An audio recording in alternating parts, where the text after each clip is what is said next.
Hello, everyone, and welcome to Property Banter Zoom style.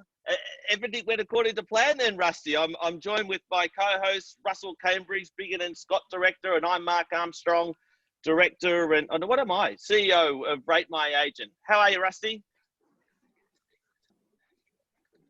Oh, no. I'm just joking. It's all working fine. There you go, mate. Well done. We nailed it. We got it right for a change. It's all worked sort of perfectly, and we didn't have this last minute sort of rush of what the hell. You know what I'm just conscious of. My dad watched Property Banter last week, and he said I do this too much with my hands, and it's very distracting. So he told me to hold on to the bloody desk. I'm going to find that really hard. So anyway, that's okay. That's okay. We know what you're talking about when you do it. I'm doing all this sort of garbage, and hey, some good news today. It looks like we're out of the worst of this COVID-19, and we're coming out of the woodwork next week. Sounds good. I think we should drink to that. We got it right first time. Who's your waiter? Have you got in-house? We have. And she was 1.5 meters away too. Is that your daughter again? No, I'm not. No, I'm not. Oh, hello, Michelle. How are you? Got this under control. Hey. Cheers. Thank you. Perfect. Hey, not the one I wanted, but that will do. Cheers. Hey, so how are things going to change for you guys next week? Do you think you're going to find a major difference for real estate next week with things opening up, or do you think it's going to be pretty normal? So what they're saying, look, providing Chairman Dan allows us to follow the rest of Australia, and we're not removed as we have been on a number of. But we won't go into this because the producer will cut me off and switch on my microphone.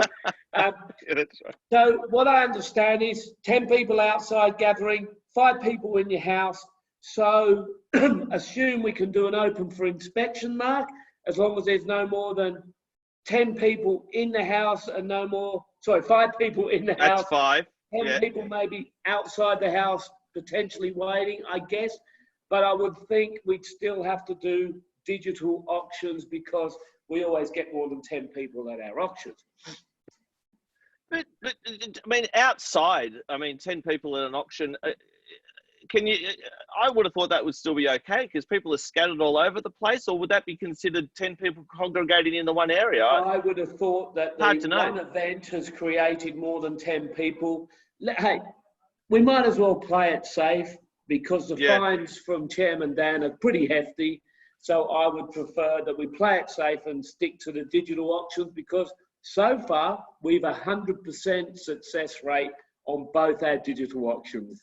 So are you on both? Okay. I was going to say, are you a convert? Are you a convert to the digital auction? Do you think it's going to take off? And we've spoken about this before about the things that are going to actually, survive COVID and change the ways we do business.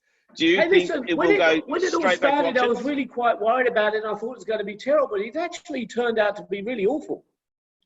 That's right. The answer is, I am a convert. If you know you've got interest and you know you've got people who are comfortable with the process, because we had to have a lot of dialogue to make sure they are, it will work. But will it stick? No. It will happen in stage 1 of the wind back, or whatever they're calling it, because we've got no choice. But I think once we're allowed 100 people gatherings, which is stage 3 recovery, I'm sure we're back to normal. And I can't see it sticking. I'm sort of in two minds. I think, again, in some areas, some of those, Ray White has a big auction house out in Ferntree Gully, and, in that sort of area, they may well decide to continue to live stream those. And why not? Why not have a live auction, public and people there in the room bidding? But also, the art world's been doing it for years, where you've had on-phone bidders or online bidders. Why can't we have both in real estate? Have it as a public auction. Hey, when we sometimes we have to bring an auction forward because there's enough interest, it's an acceptable offer, and the owner wants to proceed. So we do these boardroom auctions, where these boardroom auctions probably be replaced by Zoom auctions. And of course, then I was thinking the only other reason you might use it if there was an extreme weather situation going to fall at the time of your auction, you might just contact everyone and say, stay inside. let's do this one digitally. Yeah. Are you all comfortable with that? But otherwise, we've got a question here, Rusty, an early question from Alan. Do you think there'll be a lot of buyers who don't have the courage to participate? It's a good question, and we encourage questions. If you've got questions come through that. Hence, Alan, we've only done the 2 that have proceeded through to auction, because the 2 that did, we felt confident we had the buyers to make it a success. If we didn't, we would have reverted to a sale before, or passing, or withdrawn it from auction, etc. But yeah, there is a bit of, and we had the situation, we've had a couple of non-tech savvy buyers who just couldn't get their head around the whole process. But they probably didn't have the depth to buy it anyhow, but it's always going to be an issue. Yeah. I think it's a really good point, you know, because having a public auction, you want to be able to see the person bidding, and online there's that sort of grey. Am I really bidding against someone? Is it a computer I'm bidding against? But so, I mean, it remains to see what happened. Hey, Rusty, we've got a big, sorry, I'm going to move on. We've got a big show. We're going to talk about reviews later, and there's a case that's just being settled where Google just had to pay out $40,000 for some dodgy stuff that they had on their search. So they should. Well, it's a really interesting topic, and obviously. You want to start now? Do you want to get into this now? No, we can't, because we've also got a special guest. Property Banter is going international. We've got Sam McIntyre from Tall Poppy in New Zealand is going to join us, and we're just about to bring him on. But I think we really need to welcome Sam to the show and give him a really warm welcome. So we've got a little video clip here before we bring Sam on. A little video clip just to welcome Sam in. New Zealand's only hope now is a 6 off the last ball for a tie. On discussion. Well, it looks to me as if they're going to bowl underarm off the last ball. Rod Marsh is saying no, mate, but I'm sure he's going to bowl an underarm delivery from the last ball and bowl it along the ground. And be sure that it has not been hit for 6. The umpires have been told, the batsmen have been told, and this is possibly a little bit disappointing. Let's make sure it is an underarm, but I've got the feeling as a big ex-Victorian skipper, they're going to bowl an underarm. We haven't believed it. And that's a disappointing finish. Disappointed Brian McKechnie, the crowd boo. Do you think, Sam, are you there, Sam? Welcome. Is that as good as it gets? Do you think the Kiwis will ever get over that? I'm not sure that they will. I'm not sure that Sam's got over it. Can we bring Sam in? I think we're bringing Sam in now. Sam, are you there? Hey. Oh, there we go. Sam, hey, do you think you've got over the little underarm incident? Sorry, I'm on mute. I've been brought in on mute. That is low, and that act was low. That's you know, that still lives on that day, and it still cuts hard. That's, you know, it's sandpaper. What's sandpaper? Underarm takes the cake every day. Do you know what I've always thought, why didn't I don't know who the batsman was. Do you know who it was? I don't understand why he didn't put his foot out, flick the ball up with his foot, and then whack it for a 6. He wasn't really thinking at the time, was he? Why did he do that? No, you don't think, but we had the TV ads after the fact, and, you know, someone capitalised on the incident, and probably in the 90s, and he takes his box out and he puts it on the pitch, and then he hits it for 6, and it's all, you know, you can imagine. You know, the most disappointing thing for me in all of that is that the batsman has his tantrum and throws the bat and starts to storm off, but he actually picks up the bat again, and that doesn't look right. He should have he should have either thrown the bat at someone or stormed off without the bat, but he actually picked it up. So he's actually a gentleman. What he should have done mate, he should have just given the bowler a whack. Mate. Correct. Anyway, let's move on. Hey, Sam, the idea of bringing on a great guest like yourself each week is we talk about, I've got a t-shirt on, Undisruptable, and we really want to talk about what's making you guys undisruptable at the moment. Tall Poppy is flying in New Zealand. Rate My Agent, Agent of the Year agency for the inaugural Agent of the Year awards in New Zealand.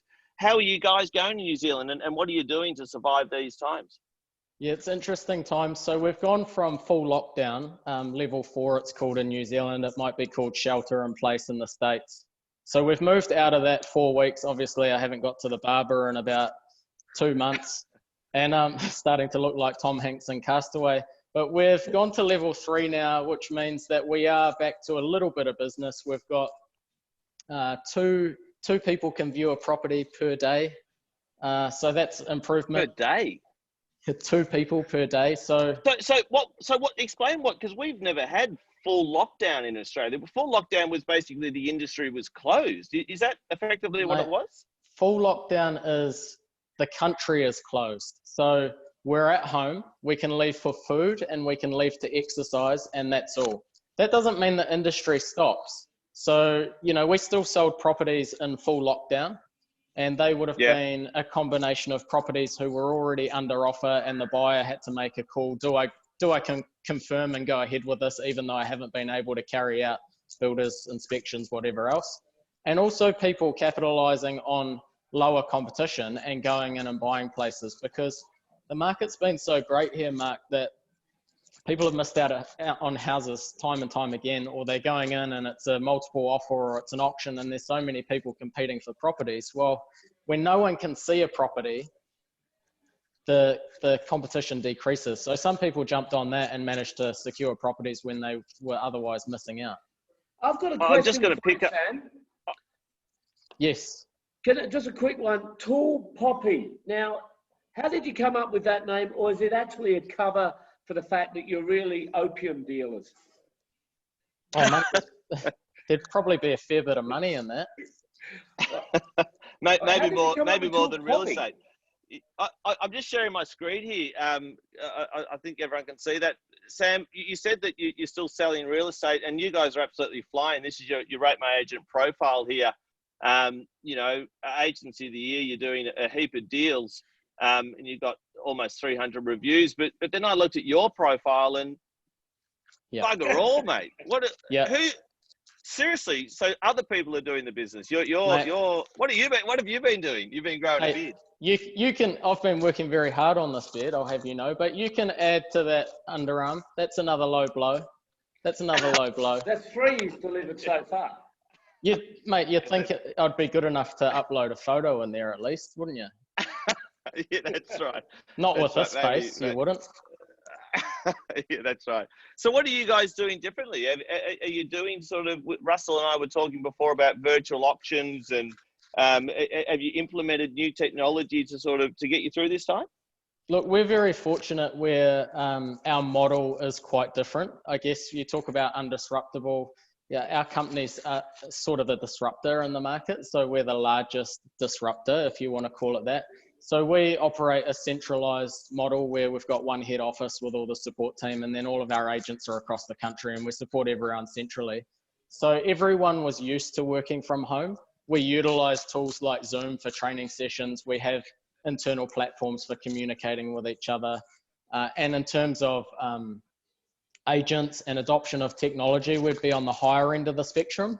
So we're fortunate in that regard. But I think, like, you know, it's forced those who were resisting the change to jump on the change. And something like this is fast track change. And you talked about, are you a convert to online auctions? Some people, it will stick. Some people having a Zoom meeting now with an out of town buyer will stick. But what I think we have to look at is an industry, which we don't often look at it this way, is what's best for the customer. What does the customer want? You know, instead of, do we like online auctions? Do they want them? And that's going to be different for everybody, but offering options and looking at those sorts of things, like, and I think it's whoever jumps on and is agile and moves with the time and gets their head in the game and thinks that way will win, and the customers will benefit as well. So I'm thinking, like, you know, we're in lockdown, no one can view properties, or 2 people can view properties per day. People are going to be much more selective with the properties that they go and have a look at.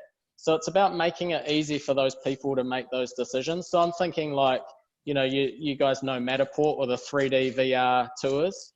every property Yeah. should have one of those. And at the start of the listing, before you even go live, as the agent, you should jump on Zoom, do a screen share, go into that listing, jump into the VR, do a proper walkthrough tour. Don't leave it to themselves. Do a proper walkthrough tour where you can go, okay, now we're going into the kitchen. If you look through here, here's the scullery. We've got granite bench tops down here. And pre-recording it and having something like that available to buyers 24/7. Why do people have to contact an agent to ask questions when you could pre-do those things and they're available and people can watch them whenever they like? Is your model, you said you were based just outside of Wellington yourself, but is your model that your agents work all over the country? Yeah, correct. We cover most of the country. And you've got different people in different parts and they've got their own farm areas. So we've still got a franchise model. So we've got franchisees in areas and they run the business, but we just support everybody centrally. So in terms of offices, there's one. Instead of like a Harcourts in New Zealand's got 192, we've got one. And that allows us, so our point of difference, I guess, for the consumer and for the agent, it allows us to charge the clients less and pay the agents more. So our guys can go in and charge a lower fee, but get paid about the same amount of money or more as the agent who's charging a whole whack more. I tell you what, I was just going to say, it is the way of the future. 20 years ago, you saw video shops that all, closed down because it all went digital.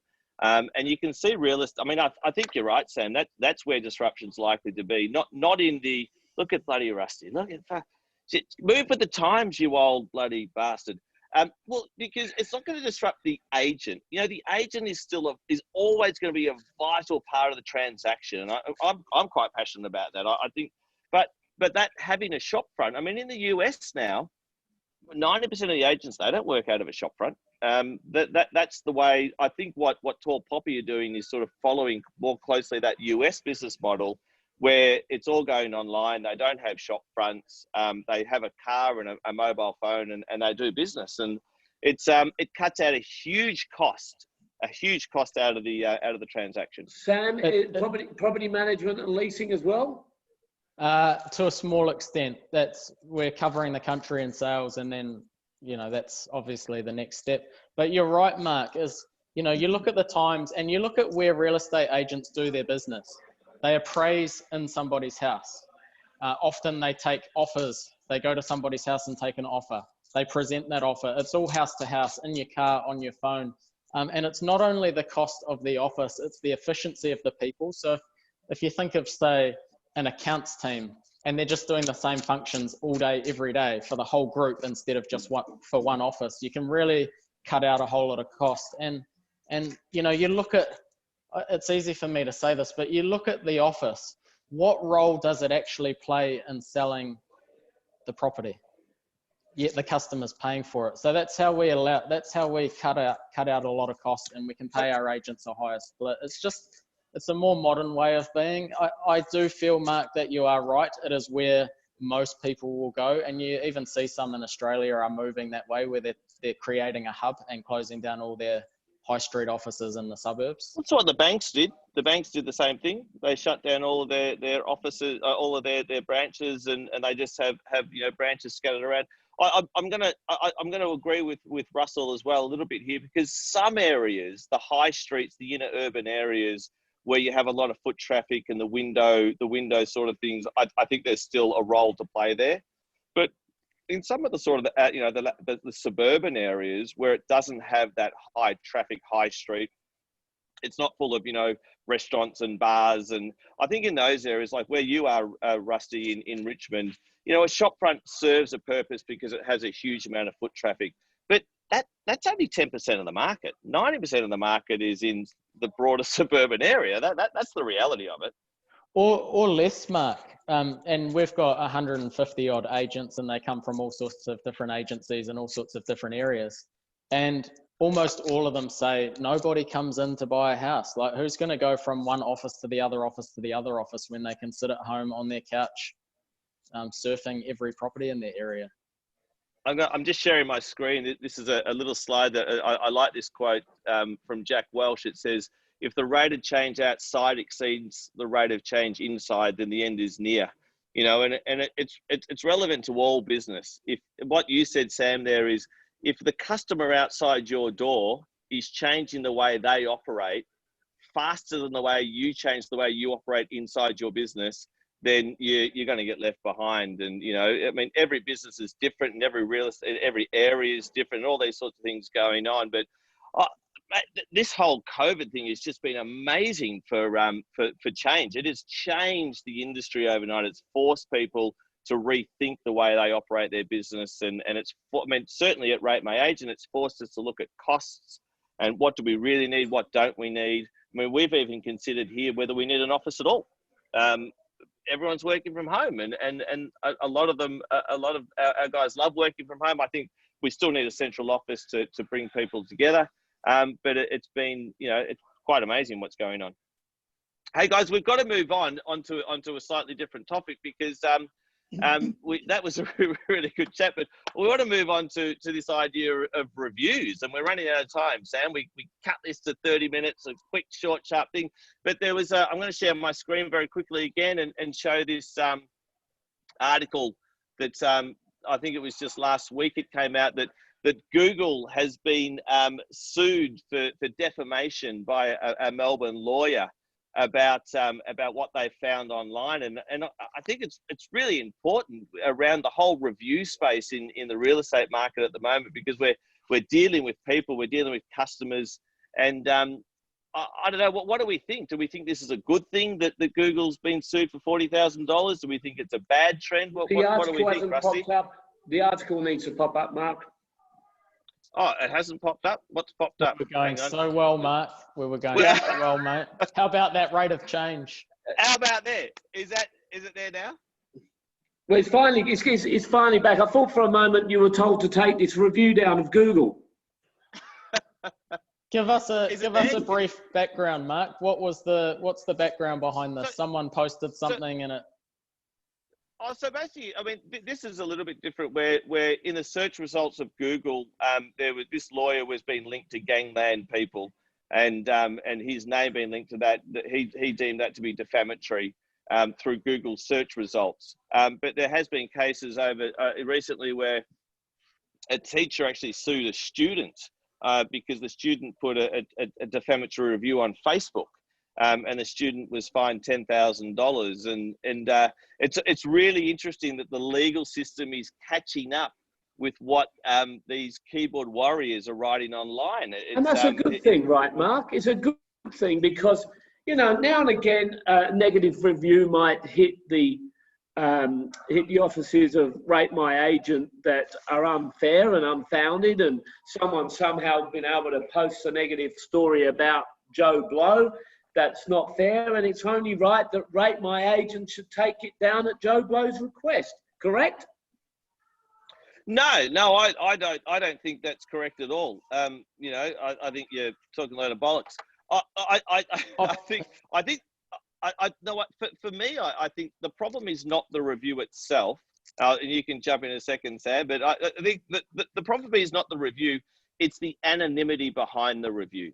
So, you know, the problem with someone writing a Google review is we have no idea who it was. They set up a fake Gmail account, they write the review, and as an agent or anyone in business, we sit there and we say, well, I don't even know who the hell that bloody is. So how can I have recourse to address the issue? So within our Rate My Agent, our policy is you cannot write an anonymous review. If you write a negative review and we don't know who you are, then we will remove it, because it's anonymous. But that's why we link it to the transaction. And if someone writes a review on Rate My Agent and the agent disputes the review, we ask that customer to send in a copy of the contract showing that they were the buyer or the seller. We know it's not anonymous. And then we say to the agent, well, it's your customer. You guys go and work it out. So for us, it's the anonymity that's the problem. It's not the review itself. Will you allow that review to be reviewed and adjusted if the agent and reviewer can sort something out? 100%. I mean, technically at law, the review is owned by the person who authored it. So within Rate My Agent, the person who wrote it can go and edit it. They can delete it. They have complete control over doing that. But we don't see ourselves as being, we don't have an opinion. We just say, Mr. Agent, this is your customer. You guys work it out. If agent wants to sue customer, sue customer. But it's not for us to form an opinion. Under certain circumstances, would you remove a review, Mark? Let's say the property was left in an awful condition by the vendor or a previous tenant or something, and the new buyer has decided to take and vent on the agent, and it somehow becomes the agent's fault, and they are copping a barrage of abuse because of somebody else, would you take that down? No, we wouldn't. And I think the reason being is for, well, I'll bloody give you the answer. There's two reasons. First of all, the agent has the right of reply, you know, reply and respond in that way, and a very professional reply. I think the other thing is that consumers have learnt how to interpret reviews. You know, I tell the story often of when we were looking at a resort in Thailand, my wife and I and kids, and there was a negative review, and the review said, to paraphrase, it basically said, don't go to this resort. We ordered a pool towel and it took 2 hours to come to our room. I just thought the guy who wrote it was a dickhead. Well, I just thought the guy who wrote it was a dickhead. I interpreted that review. I saw the response from the resort saying, well, I'm very sorry, sir, we blah, blah, blah. It was a very positive response. And I just skimmed past it. So I think people have learned how to interpret. So we wouldn't remove it, but we allow the agent to respond to it professionally, put not an argument forward, but just respond to it professionally. If it's clearly defamatory, if it says he stole money from me, that's clearly something we take down and let the agent and customer work it out with each other. If it's abusive, you know, if there's swearing and it clearly violates, you know, the terms of our website, then yes, we will. But, you know, if it's constructive feedback, even if it's misguided constructive feedback, it's there for the agent to respond to that. And Sam, what do you think? Oh, Sam, look, I've gone for it. Mate, I've got a couple of things on that. So one is the timing of getting the review. So I would always get it on confirm or unconditional or whatever you call it, wherever in the world you are, because everybody's happy at that point. Sometimes the things after that are outside your control. The second thing of that is if you're a good agent and you wanted to keep your clients happy, you would go above and beyond and you would do something to quickly get a cleaner in there or resolve the issue if you're really going above and beyond. So you'd avoid the negative review in the first place, or you would remedy it afterwards so they changed it. The second thing was, geez, I'd be broke if Facebook existed when I was at school because everyone would have got a negative review. And the third thing is people should be allowed an opinion, regardless of what that is. If it's a student and a teacher, you're allowed your opinion. That's your review. Your review is your review, and that's valid for you. And I'm exactly with you, Mark. And as long as you put your name to it, and it's an actual customer or someone who's been involved in a transaction, it's valid. And that's why I like Rate My Agent over Facebook recommendations or Google reviews, because anybody can jump on and do that. And we've been targeted ourselves, you know, like talk about disruptors. Random people who aren't sitting in our database as a buyer or a seller who have never come to an open home can go on and give you a 1-star and write a negative comment. And you look them up on Facebook, they're in a town that you've never even operated in. So it has to be tied to a transaction or someone who's received the service and someone who's man enough to actually stick their actual real name next to it rather than being a hero. Yeah. It's the weak bastards. It's the weak keyboard warriors that write reviews anonymously. They are the problem. But if you're prepared to put your name to it and stand by the review, then from my point of view, it's game on. You know, let the agent work it out with their customer and get to the bottom of it. Hey guys, hey, that was an awesome discussion. I reckon we need to do that again. Sorry, Sam, did you want to finish off with something there? Oh no, better not. You can go for it. Oh, just on the review thing, like legitimate reviews. Like I get my investigator hat on, and often they're partners of real estate agents. You go in and you see they're in a relationship, and it's someone's partner, and they're disgruntled, and you know they're not a customer. They've never done business, so it's got to be a Rate My Agent verified review where it's tied to a transaction. And you guys are onto a winner. Well, I'd like to know where I can write. I'm going to write a review and Rate My Agent For me. I need one. About I you need can. one. You can go out there and we get negative reviews about Rate My Agent. Bloody product review, they talk about Rate My Agent shit and all that sort of stuff, and we go, well, you know, we don't pretend to be perfect, but if we don't know who you are and we can't resolve. I had a debate with a guy on Facebook once, and I said, if I don't know who you are and I can't resolve your issue, then my hands are tied. I'd love to get to the bottom of your issue. I'd love you to call me and have a chat on the phone, and I'll bend over backwards. But if you don't tell me who you are and you don't engage in a conversation, how can I resolve your issue? And all of it's just keyboard warrior crap. I saw some stats too, Mark, before you wrap up. I saw some stats, I can't remember where, but it was no longer than 6 months ago, where it actually showed that consumers trust a less than perfect score. So if something's 5 stars, it's almost like, oh, it's too good to be true, it's manufactured. But if there are a couple of negative things in there every now and then, just sprinkle through and it's a 4.7 or a 4.8. That's actually the optimal review for a consumer to actually really Is trust. that my problem? What? Your reviews. 5 stars. I'm not sure Nikki's ever given you 5 stars, has she? No, she doesn't know about you. Oh. Hey, Shell, we might go straight to the outro. Sam, thank you so much. That was awesome. It was. I really enjoyed that discussion. I think we need to do it again, Sam. You need to come back and we need to keep that going. Anytime a guest on Property Banter agrees with me and not Russell, they are absolutely more than welcome to come back. You know, and help. I'd just like to say thank you to the 2 Michelles from Big and Scott for supporting us tonight. Thank you, both of you. The 2. Oh, we've got. We're out. Walls and ceilings are encased by jellyfish. Coming home to that wall of jellyfish is a bit like coming home to finding your wife on top of Arnold Schwarzenegger. It's disturbing yet magnificent at the same time. Right. One of your best jokes, Rusty. One of your best jokes.